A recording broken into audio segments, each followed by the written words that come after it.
Mac and cheese, it's something I get requested a lot, and for good reason. It's one of the most ultimate comfort foods. It's super delicious, and it's really not that hard to make. So let's not make mac and cheese with a packet anymore, please. So it's Easter weekend, all the family's around. It's a really good one to make ahead of time because you can just bake it off, and then that's your kind of carbs sorted.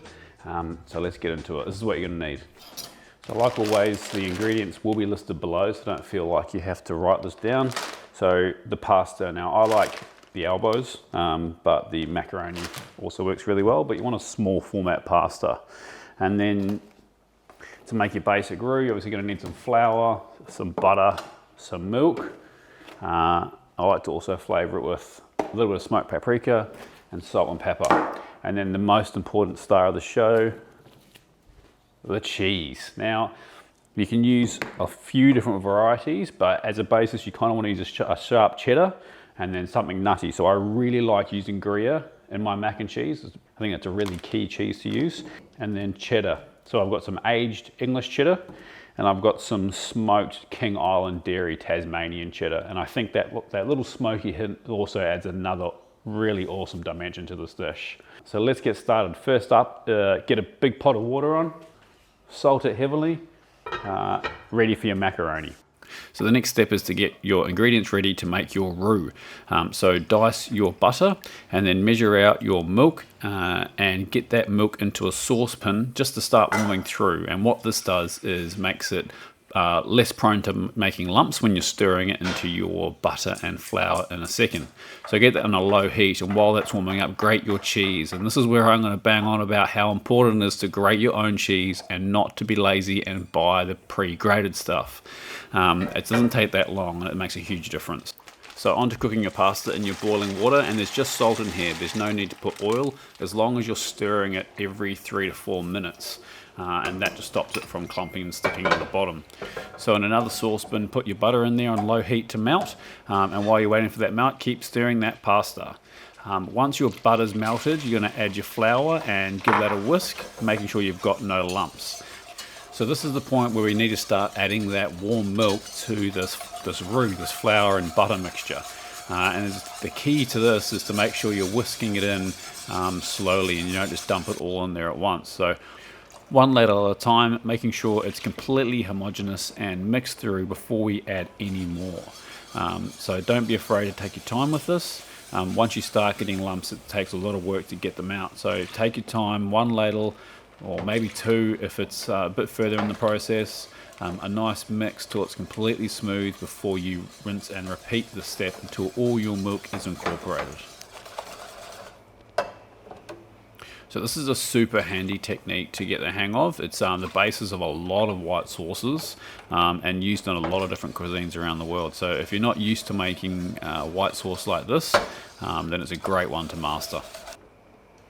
So the last of the milk to go in, give that a final mix to make sure it's completely homogenized and smooth, and then on to getting the cheese in there and getting it seasoned right. But before we do that, our pasta's ready, so pour that out and then run some cold water over that just to stop that pasta from cooking. Get that completely cooled down. It doesn't need to be ice cold, but it just needs to be cold enough that you can handle it. So on to cheesing up our white sauce. So we've got our 3 different types of cheese there grated, and we're gonna whisk that in 2 stages, and that's also to stop lumpiness getting in there. So take your time, whisk it slowly until it's completely melted, and one sauce. Add the second part of the cheese, making sure you keep behind another couple of handfuls to go on the top. So in all that cheese, we're going to leave behind about this much for the top of it, which seems like quite a lot, but you know, it's a decent sized dish we're going to pour this into.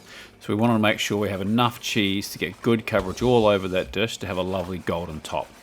So here's our white sauce pretty much finished. We just need to make sure it's seasoned correctly. So give it a taste. I chose to put a little bit more salt in, but probably didn't need that much anyway. And then we're also going to season it with a lot of black ground pepper and some smoked paprika. So whisk that in to start with. Give it another taste. Make sure you're happy with the seasoning. I wanted more pepper. I like it quite peppery. So one final mix, and then we're ready to start assembling the macaroni cheese. So back in a larger pot, add in your macaroni, pour over your sauce, and make sure that's really well incorporated. You want to mix this for a good couple of minutes because you want that every single piece of macaroni or pasta, I should say, completely covered in sauce before we put it in our dish to bake.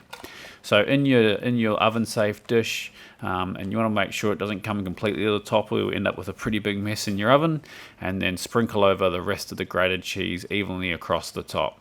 Now, one thing I didn't mention in the start of the video is I also like to add a few handfuls of panko breadcrumbs at the top. This is completely optional, but I find it helps the top just crisp up a bit more. So into a 180-degree oven for sort of 25 to 30 minutes, or until it's beautiful and golden.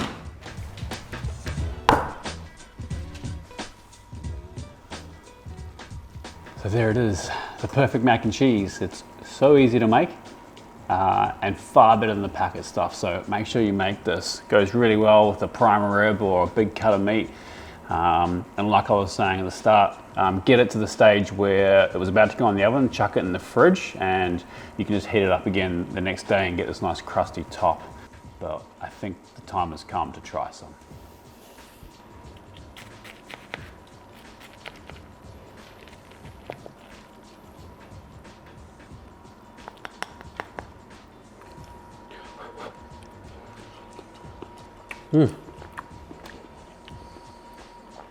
It's so good. The soft macaroni, creamy cheese, a crunchy top. It doesn't get any better. And the slight undertone of smokiness with that smoked cheddar really sets it off. Absolutely delicious. All right, guys, you know the story. Please like this video. Helps me heaps. Subscribe, leave a comment, and jump on my TikTok if you want me to do one of these with your favorite dish. You never know, it might come true. Cheers, guys. Peace.